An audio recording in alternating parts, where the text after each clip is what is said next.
everyone, I hope you're doing well. Today I figured it'd be fun to bring out my Yugo M70AB2. So it's a underfold AK. It's my only underfold that I own. Another gun that I built from a kit. And what's kind of cool about this one is it's one of the older imported kits, so it actually has an original Yugo barrel, which is pretty cool. And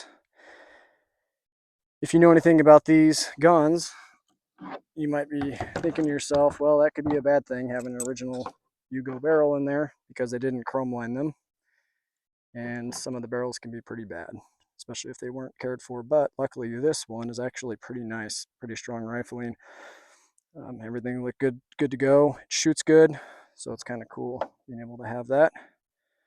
Definitely made the build process a little more difficult, seeing as how your barrel is pressed in your trunnion, if you know about AK building, and then held in place with this pin that's pressed in. Well, when you remove the trunnion from the original receiver and push the barrel in order to recycle the trunnion and rivet it back into the new receiver. This is a US built receiver and Nodak spud. The issue you're going to come across is this was already head spaced into this trunnion. Now you've pressed this barrel out, which means you have to press it back in and get the headspace right. Well, that's difficult when you have a hole that's already pre-drilled through the trunnion and through part of the barrel. So the trick is, when you're bringing your barrel back in, what I did is I got part of a broken fiberglass arrow, tip broken off, and so I cut it into a couple of lengths, and I put one through the trunnion. So basically you have a stick protruding out of either side of that hole in the trunnion, and then in the top of the barrel where you get like that scallop part from when it was drilled through this hole, doesn't go all the way through the barrel. There's always a bit of a half circle, so you get kind of like a scallop like this. I put the other rod on the scallop, line the two rods up to where I can see them both, make sure they're both aligned, and slowly tap the barrel with a brass hammer to set it started in the trunnion. And then once I'm sure that everything's good to go and it's set enough that the barrel's not going to move, I take it over to the press and then slowly press it in place and then eyeball it until everything lines up in it. I actually got it first go, which was quite lucky. So that was nice, because at first it was kind of a daunting challenge figuring out how I was going to put it all back together again. But other than that being the most difficult part, it went together pretty much like any standard AK does, minus the fact that it's a underfold. So you've got a different trunnion back here, and then this whole folding stock, the way that's designed, is semi-complicated with pins and different parts and springs, and so that was fun figuring out how to take this apart and then reinstall it back into the gun. I'd say honestly this was the single most time consuming part of the whole build. But all major components are matching, including the dust cover. They all match the original serial number on the trunnion, which is pretty cool. Got my Yugo sling. So this is what a Yugo sling looks like if you're hunting for one. It kind of got like this tapered tab at the end, and it's kind of a tightly woven, I guess, cotton, kind of like an OD or olive green. If you're looking for one of those to complete a Yugo kit, there you go. That's what that looks like. A couple of things that are iconic about the Yugo designs. Obviously the pistol grip is not your normal AK style pistol grip. Most of the Yugo guns are all going to be your 1.5 mil receivers, so a little bit thicker metal here, and then your bulge trunnion, which you usually see more on like the machine gun or light machine gun style designs. I believe the reason they did this, I've heard a couple of things. One is because this was designed to also fire rifle launched grenades. You get more recoil from firing that heavy hunk of metal off the end of the gun. So with the thinner receiver metal, you might get more flex, potential damage.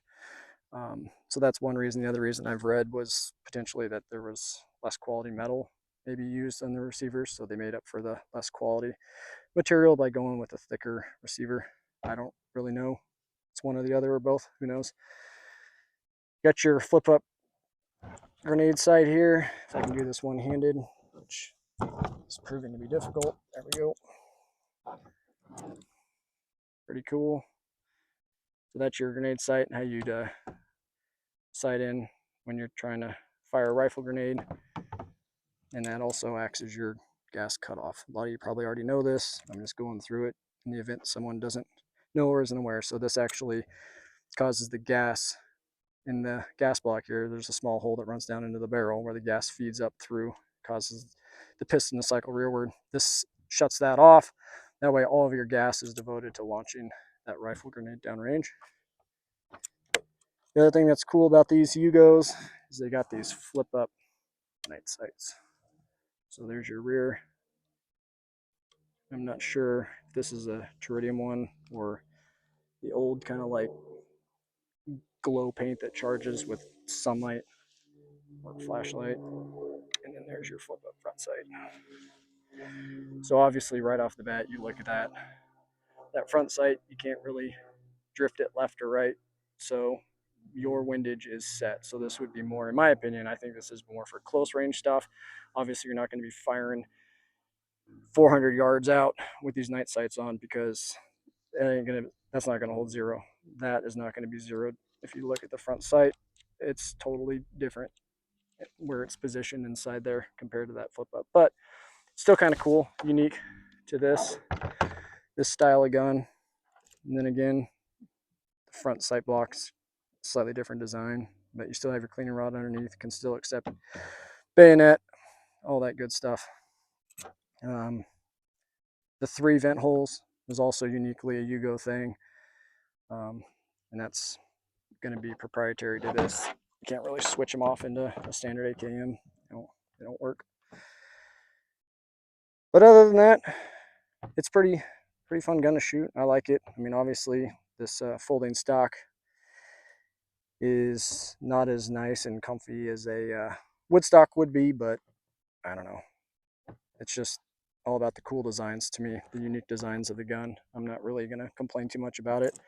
Not having to take this into battle or anything. It's just for fun. Enjoying the history and design of firearms. Also brought out a couple mags to mess around with today. So these two are original Yugo mags. And if you don't know, Yugoslavia created their guns to have a bolt hold open feature. So you'll see the follower here sticks up higher than the follower on a standard AK mag by quite a bit. And that just catches the bolt in the last round, kind of creating that last round bolt hold open. The downside is it's not a true bolt hold open, so the second you drop the mag, the bolt carrier is going to go home.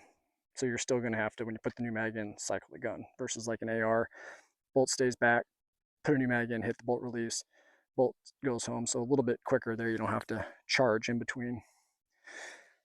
Also brought this out. This is a Hungarian 20 round. I just think the 20 rounds look cool in these guns, just because they're a little bit shorter, and the gun's designed to be a little bit more compact, so it's kind of cool. But that shorter mag, so I brought that out, and this is one of those Moon Man mags. I'm not sure if you can see there on the spine, little face of a half crescent moon with a face in it, kind of cool. And then here's your standard Russian bake, kind of a cool piece. I just like the look of those. And then your Bulgarian waffle circle 10, and these things are pretty bomb proof. They're a pretty solid mag. So also got some ammo. So this is all Yugo produced ammo. This is a sealed box. I'm not going to open that, just kind of part of the collection. So you got your 40 round 7.62. I don't know any of these words, so can't really translate for you, but I can translate that this is what's inside the box. So it's going to be 4 10-round strippers, just like that. And then here, this one is open, and this is just loose. So I believe it's, 15 rounds of loose. that's what you get.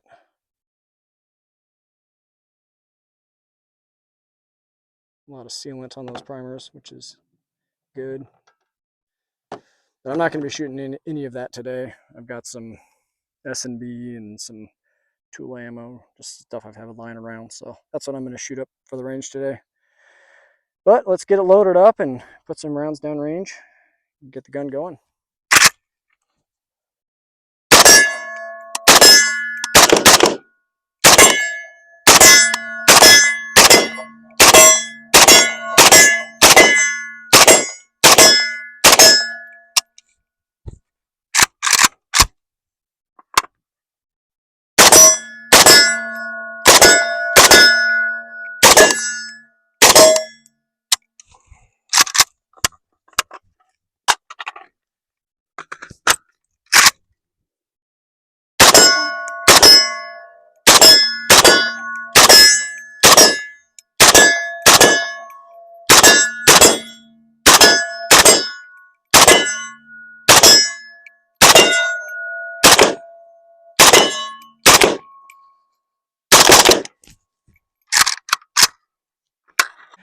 All right, haven't gone over the folding stock yet. We'll talk about that. Gun's clear, so I'm going to be manipulating the weapon. You know it's an empty, clear gun. So I'm going to put this mag in, and I think, you know, with these folding stocks, the idea was for vehicle-based guys or dudes in tanks or whatever. It just gives you a more compact package, right, when this stock is folded. So on the Yugo stock, again, mag's loaded, rounds aren't chambered. We're safe. You have a button here on the shooter's left. You're going to depress that, and it'll start to fold in. The shoulder part of the stock, I guess, it's just wire, and so that folds up. So down to shoulder it, and then up to stow it. So to stow this, bring that back, hit that button on the shooter's left, and then bring it around. So what you want to watch is your fingers, because your fingers are right where it's going to go. So it's almost easier to then grab the pistol grip and then bring it closed like that into its locked position. And what's cool too is the way this safety is. It's got a tab right here, so I can still manipulate the safe fire even with the stock folded. Otherwise, like a lot of AKs, they just have here, right? And I wouldn't be able to get down in there as easy. I'd have to stick my fingers in. So they put this extra tab here so I can still manipulate the safety on the gun. All right, gun's hot. I'm going to try to shoot with the stock collapsed. Not easy, but at close ranges or getting out of a vehicle, if you had to fight out of a vehicle, great. Long distances, not great, right? There's a reason rifles have a buttstock that goes in your shoulder. It gives you that third point of contact or fourth point of contact.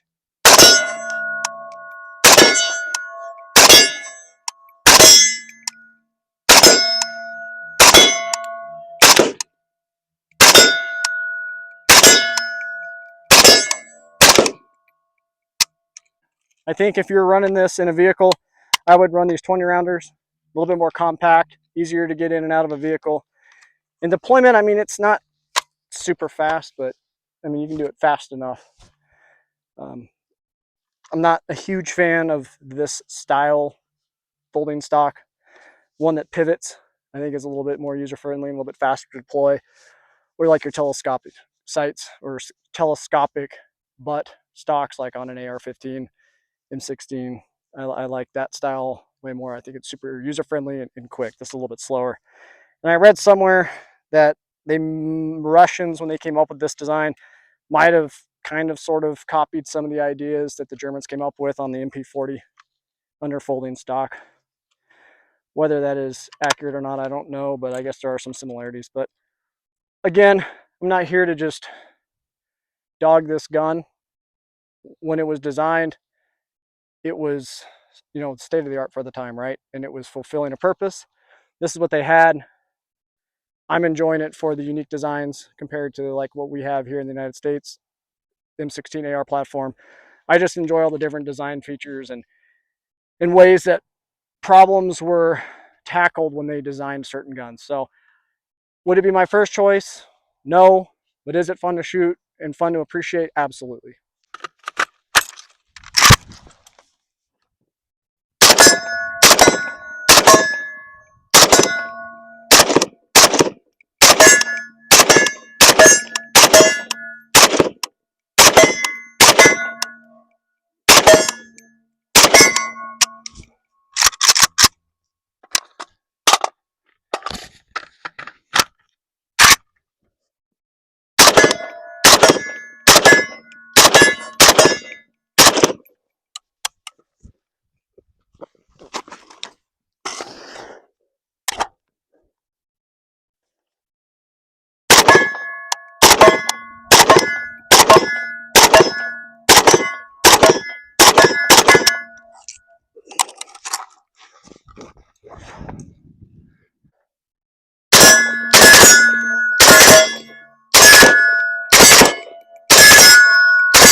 All right, so I'm going to demonstrate the grenade sight slash gas shutoff feature on this. So unfortunately, I wish I had some sort of training launchable rifle grenades for these. They make them, at least they did, they're surplus.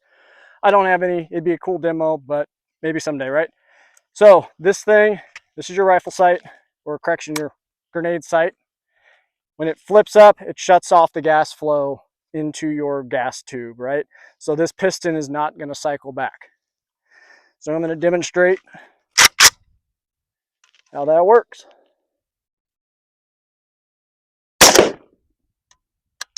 So obviously not semi-auto, nothing cycled on the gun. Let me just drop the mag here. When I cycle the bolt back, it's just the empty brass. So completely cuts off the gas into the piston, so nothing cycles. Kind of cool. Like I said, I wish I had the training grenade to fire at something out on the back long range, but maybe one day I'll be able to find one. They make like chalk training rounds or whatever for them, so we'll see.